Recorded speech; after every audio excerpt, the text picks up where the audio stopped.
Desde pequeno, o que mais me faltou foi um lugar onde me sentisse parte de algo. Minha família era um caos. Meus pais viviam em guerra, traições e gritos que ecoavam pela casa. Uma noite, meu pai perseguia minha mãe pelos cômodos. Na seguinte, era ela quem corria atrás dele com a mesma fúria. Eu, o caçula entre 2 irmãos e 2 irmãs, sempre sobrava. Eles tinham uns aos outros, mas eu?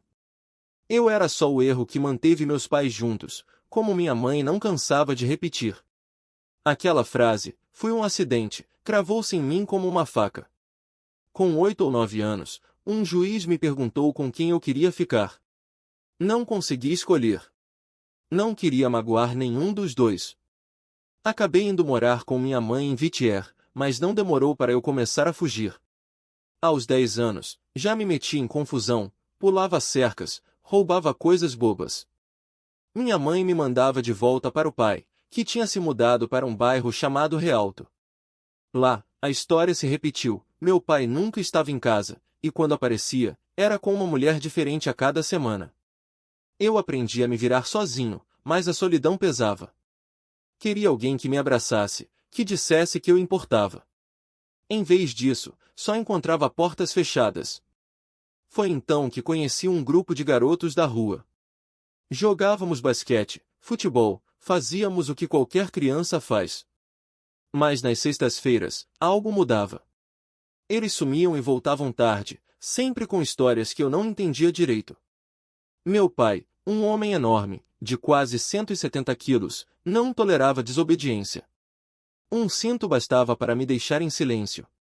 Mesmo assim, aos 13 anos, quando ele sumia nos fins de semana e eu ficava sozinho, com fome e sem saber o que fazer, aceitei o convite deles.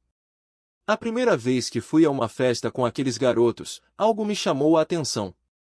Num canto, havia um grupo diferente, cabeças raspadas, tatuagens cobrindo os braços, calças largas. Não eram como os outros. Entre eles, havia uma união, uma lealdade que eu nunca tinha visto. Todos na festa pareciam orbitar ao redor daqueles caras. E eu? Eu queria aquilo. Queria pertencer a algo assim. A partir daí, toda sexta-feira era sagrada. Eu estava lá, no meio deles, absorvendo cada gesto, cada olhar. Eles não falavam muito, mas agiam.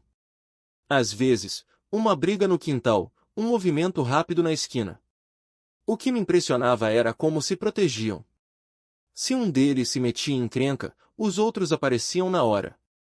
Não precisei de muito tempo para entender que aquilo era mais do que amizade. Era uma irmandade. O que eu não sabia é que aquele mundo tinha regras próprias. E que, mais cedo ou mais tarde, eu teria que pagar o preço por entrar nele. Caído no chão, os olhos vermelhos, a voz tremendo. Ele me olhou como se eu fosse um estranho. Não um filho, mas alguém que tinha invadido a casa dele. Minha madrasta estava ao lado, chorando baixinho, as mãos cobrindo o rosto. Eu não sabia o que dizer. Naquele momento, eu era só mais um problema na vida deles. Entrei no meu antigo quarto, aquele que ainda tinha postéres de banda nas paredes e uma cama desarrumada. Abri o armário e peguei algumas roupas, sem olhar muito.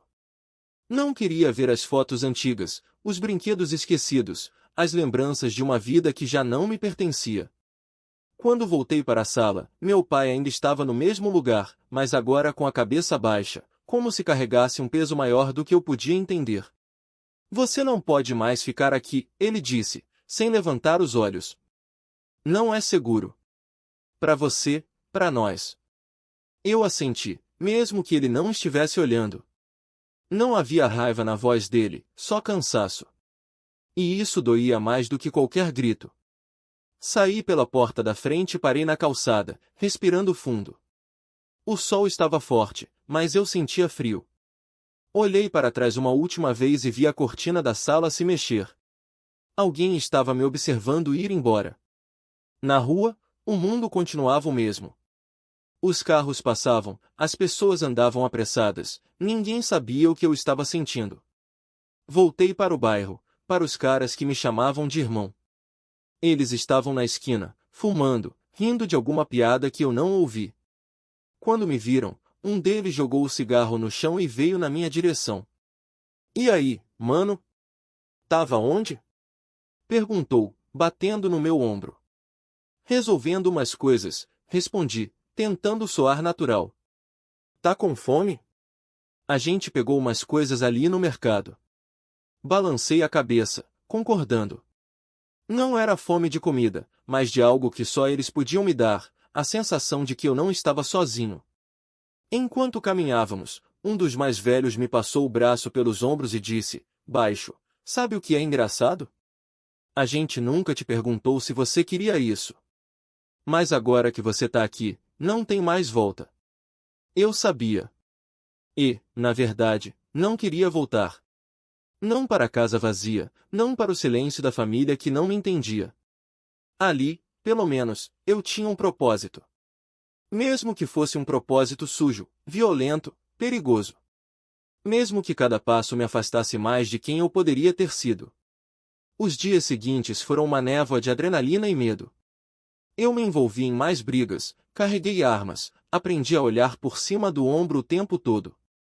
A cada vitória, a cada demonstração de lealdade, eu subia um degrau na hierarquia do bairro. E quanto mais alto eu chegava, mais difícil era enxergar o chão. Uma noite, depois de uma confusão com uma gangue rival, voltei para a casa de um dos caras. Estávamos todos sujos de sangue, alguns com cortes, outros com hematomas. Mas ninguém reclamava. Era assim que as coisas funcionavam. Um dos mais novos, um garoto de uns 12 anos, me olhou com admiração enquanto eu limpava um corte no braço. Você é foda, mano, ele disse, os olhos brilhando. Eu sorri, mas por dentro algo se revirou. Era a mesma admiração que eu sentia pelos caras mais velhos quando cheguei. A mesma sede de pertencimento. E de repente, eu entendi, não era respeito que eu estava construindo. Era uma corrente. E eu era só mais um elo. Mas naquele momento, não importava. O garoto me ofereceu uma cerveja, e eu aceitei. Bebemos em silêncio, ouvindo os sons da noite, sirenes ao longe, risadas de outras esquinas, o barulho de um carro acelerando. Em algum lugar, alguém estava morrendo. Em outro, alguém estava nascendo. E eu? Eu estava ali, no meio do fogo, sem saber se queria pular ou me queimar de vez. Eu era casado naquela época. Tinha uma irmãzinha ainda de colo. Meu pai dormia com uma espingarda no estômago. E ele me acordou aos gritos, filho, filho, eles estão aqui. Estão te chamando. Estão no quintal. Lembro de correr para os fundos da casa com 2 ou 3 dos meus parceiros. Todos nós estávamos armados. Chegamos lá, mas não tinha ninguém. Voltei para a frente e acendi a luz da varanda. Foi quando vi, tinham pichado a casa do meu pai. No muro, um 187 enorme, e embaixo, meu nome. 187, código para homicídio. Era um aviso claro, um dos nossos rivais tinha vindo atrás de mim, querendo me matar. Meu pai, naquele momento, fez o que pôde para proteger a si mesmo, minha madrasta e minha irmã. Pegou a arma. Nunca tinha visto meu pai daquele jeito. Ele sempre foi um homem forte, de presença sólida, mas ali estava assustado. E a primeira coisa que passou pela minha cabeça foi vingança. A palavra queimava na minha boca como veneno. As coisas começaram a piorar tanto no bairro que até a polícia parava meus próprios amigos na rua só para perguntar, onde ele está? Diz pra ele que os outros grupos já têm sinal verde para matá-lo. Tudo por causa do que ele anda fazendo. E foi assim que, mais cedo ou mais tarde, acabei sendo preso. Fui parar no sistema prisional. Lá dentro, já tinha ouvido falar de muita coisa, das regras não escritas, das hierarquias invisíveis. Ouvi falar da máfia mexicana, de um jogo chamado Surenos, uma espécie de iniciação que funcionava como um teste. Para chegar até eles, era preciso passar por aquilo primeiro. E eu queria. Queria provar meu valor, fazer o que fosse necessário. Minha primeira noite na prisão foi no East Yard de Chino. Cheguei e fomos levados para um dormitório. Lembro dos guardas em cima das torres, com armas que disparavam projéteis de borracha, não eram balas, mas algo que explodia no impacto, espalhando pequenas esferas pelo chão. Eles estavam lá, observando. Eu sentia a tensão no ar, mas não entendia direito. Era meu primeiro dia. Estava no beliche de baixo, com um cara em cima de mim. Voltamos do jantar e, de repente, ouvi passos apressados no piso de madeira. Quando olhei, pensei que vinham atrás de mim. Mas não. Era o cara do beliche de cima. Eles o puxaram e o esfaquearam ali mesmo. Alguém me agarrou pelo braço e me arrastou para os fundos. Vai para lá, senão vão te pegar também. Fui jogado no chão, marcado como cúmplice e mandado para o hall, a solitária. Lá dentro, sozinho, eu só pensava, o que for preciso, eu faço. Não vou morrer aqui. E foi o que fiz. Cumpri minha pena. Mais tempo. Até que, em 1997, fui solto da Solid Definitive Prison. Saí dos 4 pátios, respirando o ar da rua, sentindo aquele alívio misturado com uma estranha euforia. Queria ver meus parceiros, voltar para o bairro. Fui até lá, encontrei os caras, ficamos conversando. Tinha uma festa na quadra ao lado, com umas garotas. Pensei, fico aqui com os caras ou vou para lá? Acabei indo. Meu parceiro até tentou me avisar, ei, toma cuidado. Você acabou de sair, cara. Não é bom ficar muito exposto. Mas eu estava confiante. Relaxa, é logo ali. Se precisar, vocês me ouvem. Cheguei na festa, bebi, fumei, conversei com as garotas. Lembro que naquela época não existiam celulares. O telefone era aquele de fio comprido, pendurado do lado de fora da casa. Ele não parava de tocar, alguém pegava, desligava, pegava de novo, desligava. Eu tentava ignorar. Ouvi uns barulhos dos arbustos, mas pensei, não é nada. Estou seguro. Por volta da 1h30, pedi para as garotas me levarem embora. Entrei no carro, sentei no banco de trás. Mal tinha fechado a porta quando um vulto pulou dos arbustos. Outro apareceu do outro lado. Antes que eu pudesse reagir, ouvi o tiro. Uma bala entrou na minha nuca.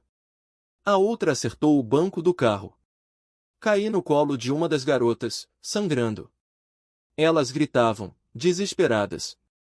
Era madrugada, e o som ecoava pelas ruas vazias. Olhei no espelho retrovisor e vi o cara no banco de trás tentando recarregar a arma, uma zip gun, daquelas improvisadas. Ele queria terminar o serviço. Gritei para a motorista, vai. Fui baleado. Acho que estou paralisado. Ela acelerou até o sinal, dobrou a esquina e parou. Foi quando tudo ficou lento. Pensei em tudo que não tinha feito. Não tinha sido homem o suficiente para ser pai dos meus filhos. Nunca tinha segurado um emprego direito. Passava a vida entrando e saindo da prisão. Minha família? Eu tinha virado as costas para eles. A gangue era minha prioridade. E ali estava eu, sangrando no colo de uma desconhecida, com uma bala na cabeça, me perguntando, vou morrer? Não vou morrer? O que vai ser de mim? Foi nesse momento que algo estranho aconteceu. Não era só medo. Era como se eu tivesse vivido aquilo antes. Como se, em algum lugar dentro de mim, já soubesse que aquele tiro era só o começo de algo maior. O que eu tinha construído até ali. Naquele instante, porém, algo que nunca tinha visto antes invadiu minha mente. Era como se uma sequência de slides passasse diante dos meus olhos, imagens rápidas da minha vida inteira, desde a infância até aquele exato momento em que eu sangrava no chão. Não eram só lembranças, eu sentia cada emoção de novo, como se estivesse revivendo tudo em segundos. A alegria dos primeiros dias com minha família, a raiva das brigas na rua, o vazio das celas, a adrenalina dos assaltos. Tudo em flashes tão intensos que me deixaram sem ar. E no meio daquilo, uma certeza, eu vou morrer. De repente, tudo acelerou. Chegamos ao hospital, e eu mal conseguia me mexer. O segurança abriu a porta, viu o sangue encharcando minha roupa e desmaiou na hora. Caí no chão, e então vieram os enfermeiros, gritando, me puxando para uma maca. Lembro das luzes do teto passando sobre mim como num filme, enquanto eu era empurrado pelos corredores. Pensamentos se atropelavam na minha cabeça. Como isso aconteceu? Será que vou sobreviver? Por que agora? Quando enfim me levaram para a sala de emergência, já estavam me entubando, colocando algo sobre meu rosto. Ouvi meu próprio coração batendo forte no monitor, depois o ritmo começando a desacelerar. E então, sem aviso, tudo ficou escuro. Não era um escuro comum. Era uma escuridão pesada, sufocante, como se o ar ali fosse feito de medo. Eu sabia que a Bíblia falava sobre trevas exteriores, mas nunca imaginei que fosse assim, um lugar onde o pânico não tinha fim.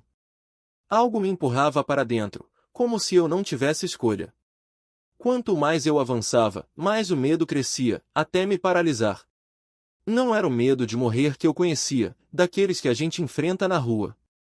Era um terror que vinha de dentro, que me fazia tremer sem controle. E então, nos corredores mais profundos, comecei a ouvir vozes.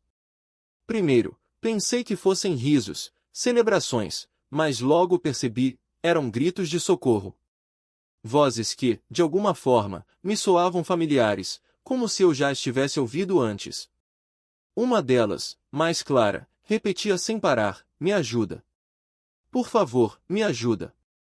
Mas estava tão longe, tão fundo na escuridão, que não havia como alcançá-la. Então, acordei.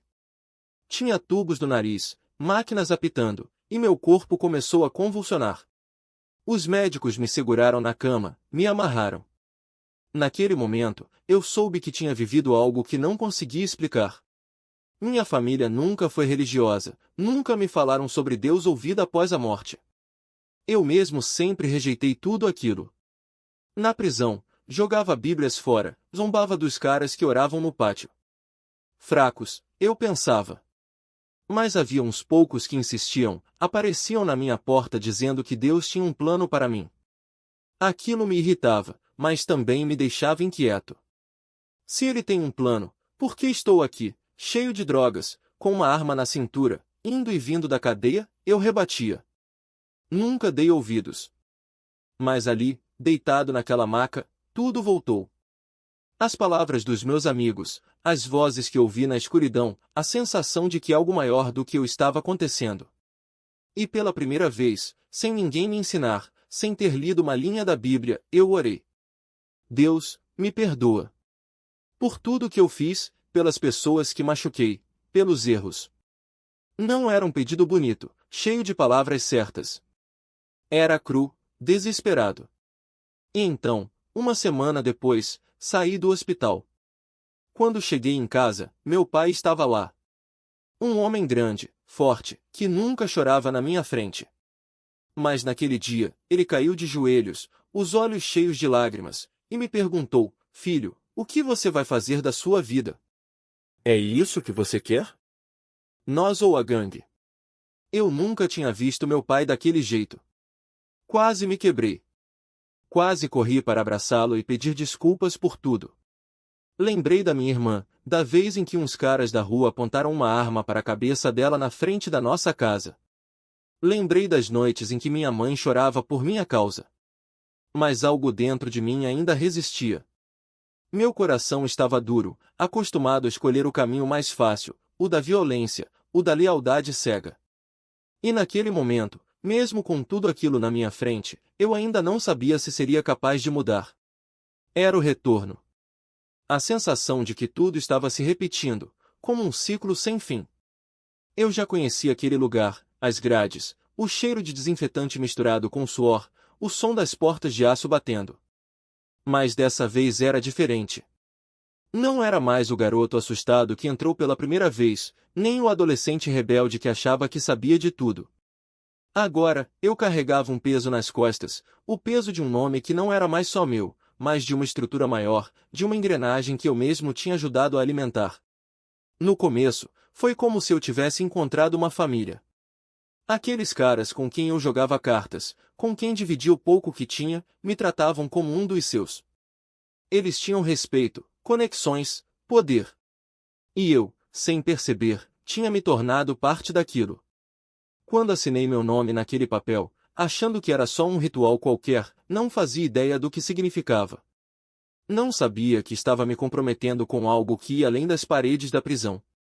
Não sabia que, ao dizer sim, estava aceitando uma dívida que só poderia ser paga com sangue. E então veio o primeiro teste. Um bilhete com meu nome, uma ordem clara: esse cara precisa sair do pátio. Não era um pedido, era uma exigência. E eu, que nunca tinha feito aquilo antes, que ainda tremia por dentro só de pensar, tive que engolir o medo e seguir em frente. Durante semanas, fingia amizade. Comia ao lado dele, ria das piadas dele, andava pelo pátio como se fossemos irmãos. Mas por dentro, eu estava apodrecendo. Cada palavra que eu dizia para ele era uma facada que eu mesmo dava em mim. Cada gesto de confiança era uma mentira que me corroía. Quando chegou a hora, não houve hesitação. Ou pelo menos, eu não deixei transparecer. O medo virou raiva, a raiva virou ação, e a ação virou rotina. Depois da primeira vez, as outras vieram mais fáceis. O que antes me fazia perder o sono, agora era só mais um dia. O sistema da prisão não perdoa fraquezas, e eu tinha aprendido a jogar pelas regras deles. Ou você se adapta, ou é engolido. E eu me adaptei. Lá fora, as coisas não eram muito diferentes. Quando saía, era como se nunca tivesse saído. Meus parceiros me recebiam de braços abertos, me enchiam de presentes, roupas novas, dinheiro, tudo o que eu precisava. Você é dos nossos agora, diziam. E eu acreditava. Acreditava que aquilo era lealdade, que aquilo era respeito.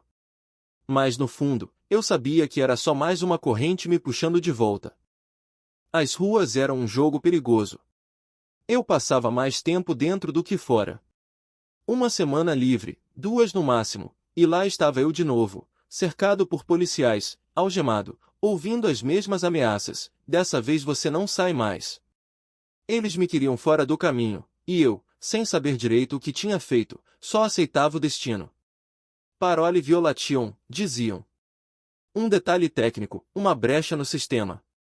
Em alguns meses você está solto, pensava. E assim seguia a dança: prisão, liberdade, prisão de novo. Na última vez, foi diferente. Os policiais me encurralaram em Colton, me cercaram como se eu fosse um animal perigoso. Você está acabado, disseram. Não vai sair dessa. E eu, parado ali, com as mãos para cima, só conseguia pensar: bem, pelo menos estou voltando para casa. Porque, naquele momento, a prisão já não era mais um castigo. Era o único lugar onde eu me sentia seguro, onde as regras eram claras, onde eu sabia exatamente o que esperar. Lá fora, tudo era incerto. Lá dentro, pelo menos, eu tinha um nome. E um nome, naquele mundo, valia mais do que qualquer liberdade. Tempo. E eu me lembro de estar de volta ao Echard. Naquela época, o governador era Arnold Schwarzenegger, e ele tinha acabado de aprovar uma lei chamada Ato Miranda. Basicamente, se você estivesse preso e eles não tivessem apresentado nenhuma acusação contra você em 45 dias, eram obrigados a te soltar. Era a lei. E eu, sentado ali na cela, ouvi os policiais falando um monte de coisas, mas não entendia nada do que estava acontecendo. Só pensava: quero cumprir minha pena, quero sair daqui e ir para outra prisão. Porque, naquele momento, em Chino, o lugar era dominado pela máfia mexicana. Todo dia tinha gente sendo esfaqueada no pátio, pessoas sendo retiradas à força, assassinatos no meio da noite. Misturavam presos em liberdade condicional com assassinos condenados à prisão perpétua. Era um caos. Eu estava no que chamavam de Calusa Bay, uma área de espera no pátio leste. Comigo, tinha mais 2 parceiros da mesma região. Estava tranquilo, até que chegou o 44º ou 45º dia. Lembro do diretor passando pela cela, bati na grade e perguntei: e aí, cara, já fazendo há quase 45 dias. O que vai acontecer? Vão me acusar de alguma coisa? Ele respondeu: Martin, não temos nada contra você. Não temos o que dizer. E eu: tá bom, beleza. Fiquei ali, esperando, até que, de repente, recebi um bilhete da máfia mexicana. O recado era claro, eu tinha que matar alguém no pátio no dia seguinte. Naquele momento, eu já tinha decidido que não ia mais brincar. Nas outras vezes em que fui preso, eu só queria dar um susto, deixar a pessoa fora de combate. Dessa vez, eu queria matar. Estava cansado. Queria passar o resto da vida na prisão porque, sinceramente, não acreditava que pudesse mudar. Já tinha visto de tudo, amigos que se converteram, viraram cristãos, nunca mais voltaram. Mas também vi outros que se converteram e, 6 meses depois, estavam de volta ao mesmo lugar.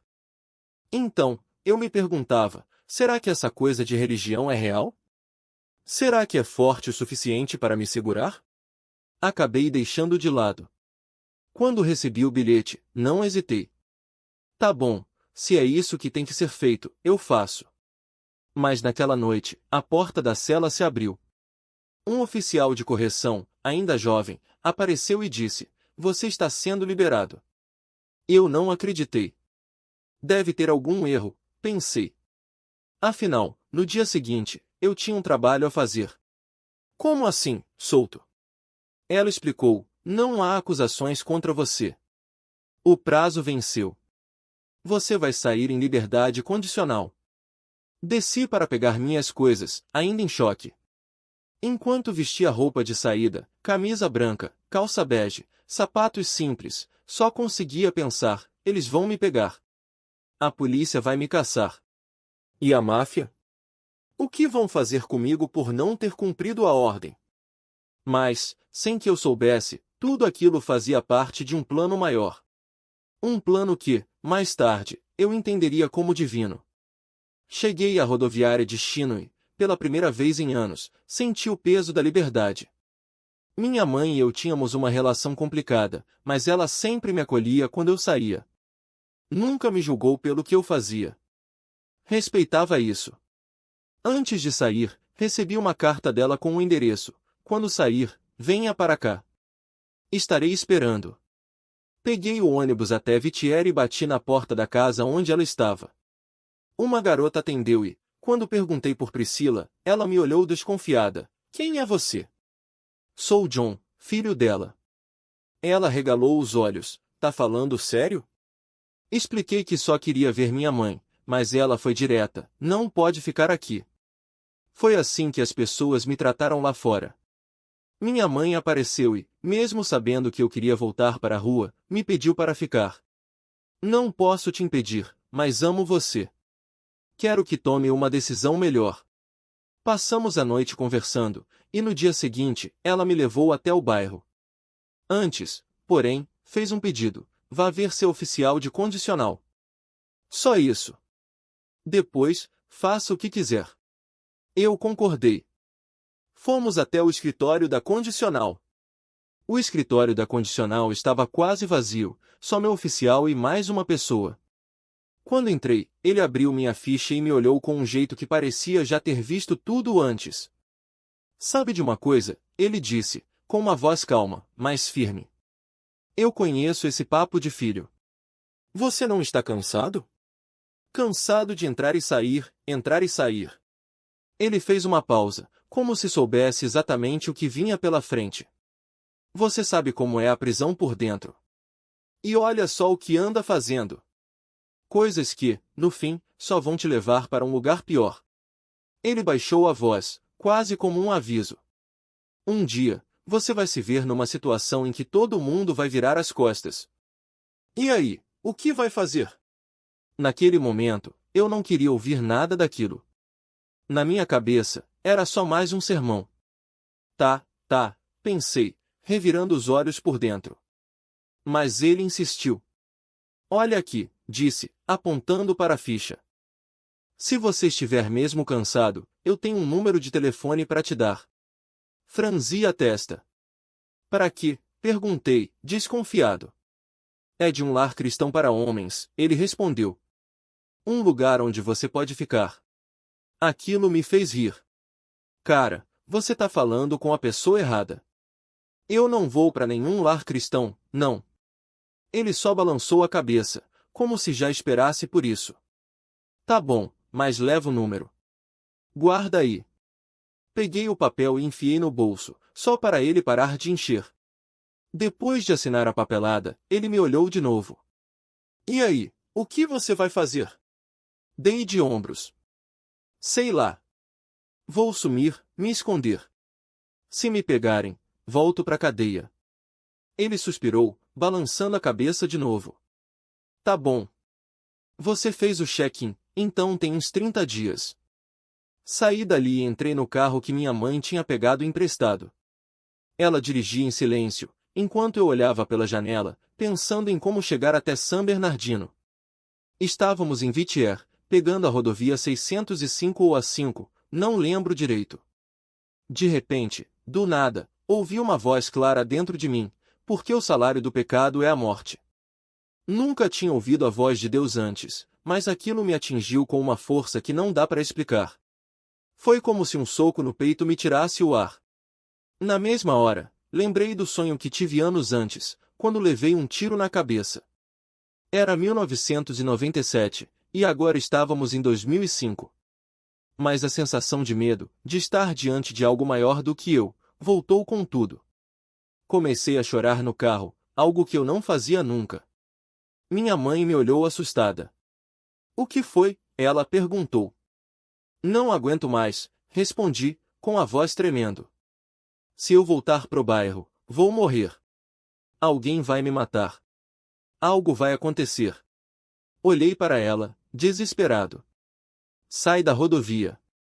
Para o carro. Naquela época, não tinha celular, então tive que usar um orelhão na calçada.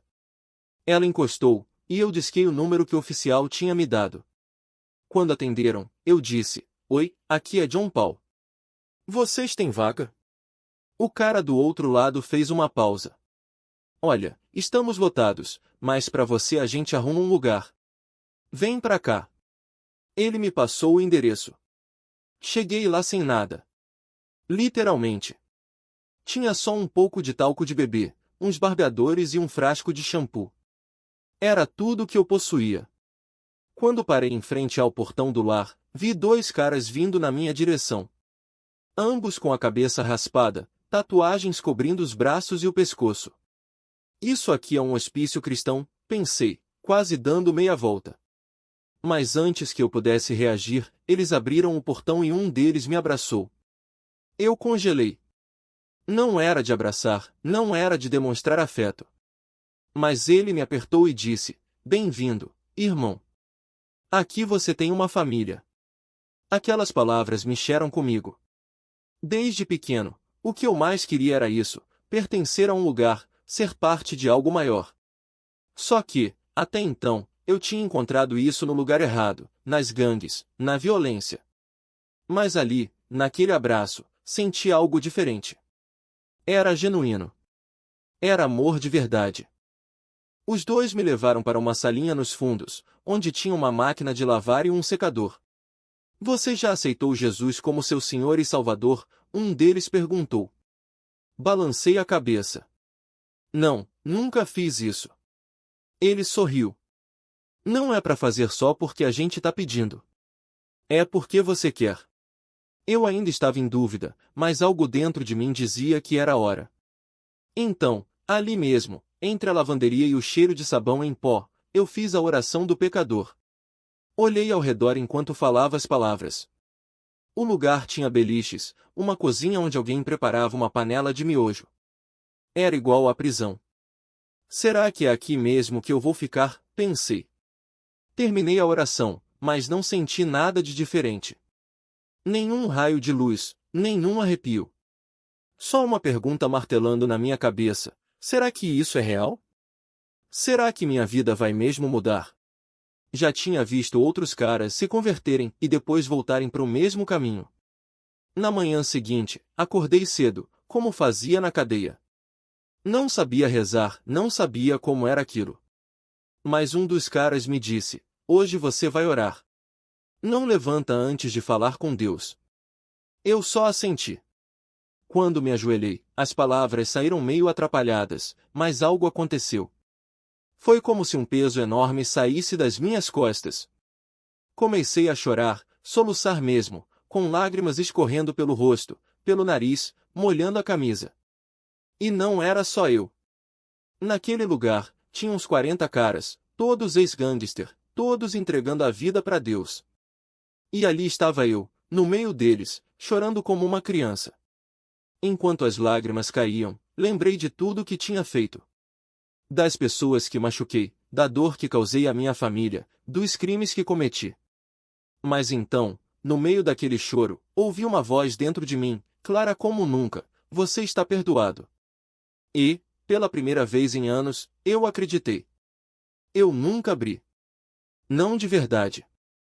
Era como se aquele livro fosse uma bomba relógio, e eu tivesse medo de que, ao ler uma página, tudo aquilo que eu tinha visto na escuridão voltasse. Mas a lembrança daquela noite não me abandonava. O frio na espinha, o peso no peito, a sensação de que algo maior do que eu estava me observando, isso nunca sumiu. Mesmo quando eu tentava afogar tudo em bebida, em brigas, em noites sem dormir, lá no fundo, eu sabia, Deus estava esperando. E então veio o dia em que eu não aguentei mais. Não foi de uma vez. Foi aos poucos, como um homem que se afoga e, sem perceber, começa a lutar contra a corrente. Primeiro, eu parei de xingar o nome dele. Depois, parei de rir quando meus amigos falavam em maldições ou em azar. Um dia, eu estava sozinho no meu apartamento, bêbado, com a arma na mesa, e de repente me vi segurando a Bíblia que Joe tinha me dado anos antes. Não sei porquê, mas abri. E ali, no meio das páginas amareladas, encontrei um versículo sublinhado: porque Deus amou o mundo de tal maneira que deu o seu Filho unigênito, para que todo aquele que nele crê não pereça, mas tenha a vida eterna. João 3:16. As palavras pareciam queimar. Eu fechei o livro com força, como se ele fosse me morder, e joguei no chão. Mas no dia seguinte, lá estava eu, pegando de novo. Não foi um milagre instantâneo. Foi uma guerra. Cada vez que eu abria a Bíblia, a voz da escuridão voltava: você não presta. Você nunca vai mudar. Deus não quer alguém como você. E eu acreditava. Porque, no fundo, eu ainda me via como aquele cara que merecia o inferno. Mas então, em meio ao desespero, eu comecei a orar. Não com palavras bonitas, não com fé de santinho, eu gritava. Gritava como um animal ferido, pedindo ajuda, mesmo sem acreditar que alguém ouviria. E foi aí que algo mudou. Uma noite, depois de mais uma bebedeira, eu caí de joelhos no chão do banheiro e chorei como nunca. Não eram lágrimas de arrependimento ainda, eram lágrimas de raiva, de cansaço, de quem não aguentava mais carregar o próprio peso. E foi nesse momento que eu senti. Não foi um trovão, não foi uma voz audível, foi uma presença. Como se alguém tivesse entrado no quarto e colocado uma mão no meu ombro.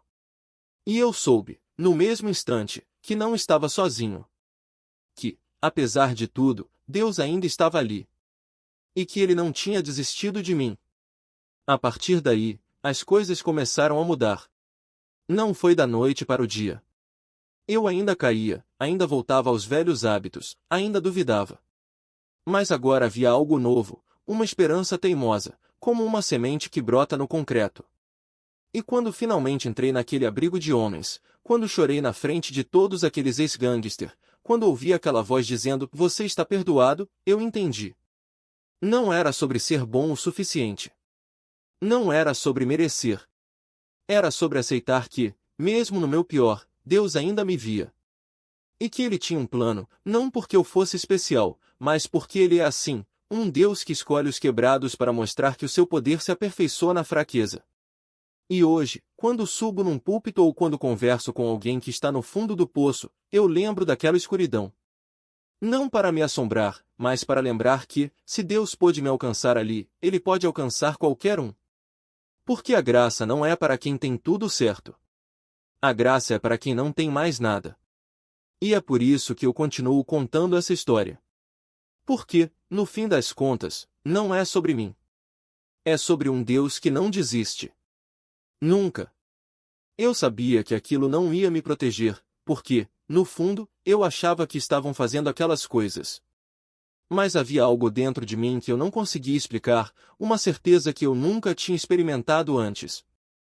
E eu não podia compartilhar isso com os meus amigos, porque eles iam achar que eu tinha enlouquecido. Tá doidão, cara, tá viajando nas drogas, iam dizer. Então guardei só para mim, até o dia em que fui salvo, anos depois. Aquilo foi proteção. 7 anos sem nada de ruim acontecer comigo, e depois disso, Deus me resgatou. É impressionante como Ele age na vida da gente, como a misericórdia dele nos alcança nos lugares mais inesperados. E aquelas imagens que passaram pela minha cabeça, como se fosse um filme da minha vida inteira, logo antes de eu sentir que estava prestes a experimentar o inferno, sim, foi exatamente assim. Foi a coisa mais louca. Naquele momento, eu tive a sensação de que ia morrer. Cada cena que aparecia trazia uma memória completa, com todas as emoções. Eu revivi momentos de amor, de cuidado com a minha família, de coisas que eu nem lembrava mais. E quando chegou na parte em que eu estava vivendo naquele instante, foi como se algo dentro de mim dissesse: isso está acontecendo. Eu vou morrer. E o medo tomou conta. Não era medo da morte em si, mas de não ser homem o suficiente, de não conseguir sustentar meus filhos, de a minha família nunca ver minha vida transformada. Era o medo de deixar tudo inacabado, de não cumprir o que eu acreditava que deveria ser. Hoje, olhando para trás, é fácil ver a mão de Deus em tudo. Naquela época, eu tinha uns 20 e poucos anos, foi em 97, eu acho. Hoje tenho 49. E desde 2005, quando aceitei Jesus, são quase 20 anos servindo ao Senhor. É incrível como o tempo passa e como Ele nos sustenta. Quando penso em tudo isso, o que mais pesa no meu coração é saber que pode ter alguém ouvindo essa história, uma mãe, um pai, um irmão, uma irmã, que está passando por um momento difícil, ou que tem um familiar lutando contra as próprias trevas. Talvez você esteja pensando: não tem jeito, não tem esperança. Mas eu quero te dizer uma coisa: em Cristo, há esperança. Sempre há. Eu nunca imaginei que a minha vida ia mudar. Achava que ia passar o resto dos meus dias preso num ciclo sem saída, subindo na hierarquia do crime, sem nunca ver a luz. Mas Deus tinha um plano para mim. E Ele tem um plano para aquela pessoa que você ama também. Não desista dela. Não pare de orar. Não pare de acreditar que Deus pode transformar uma vida. Se Ele mudou a minha, e eu era dos piores, Ele pode mudar qualquer um. Por isso, hoje, quando fecho os olhos para orar, é com essa certeza que eu falo com Deus. É com essa fé que eu peço por você, por quem está ouvindo, por quem precisa de um milagre. Pai, nós te agradecemos por esse momento. Agradecemos por teres tocado em vidas através dessa história, por teres mostrado que o teu amor alcança até os lugares mais profundos da escuridão. Senhor, nós cremos que tu vais usar essas palavras para encorajar, para restaurar, para salvar. Que essa mensagem chegue a quem precisa ouvir, e que o teu nome seja glorificado em tudo. A ti, toda a honra, toda a glória, todo o louvor, em nome de Jesus. Amém.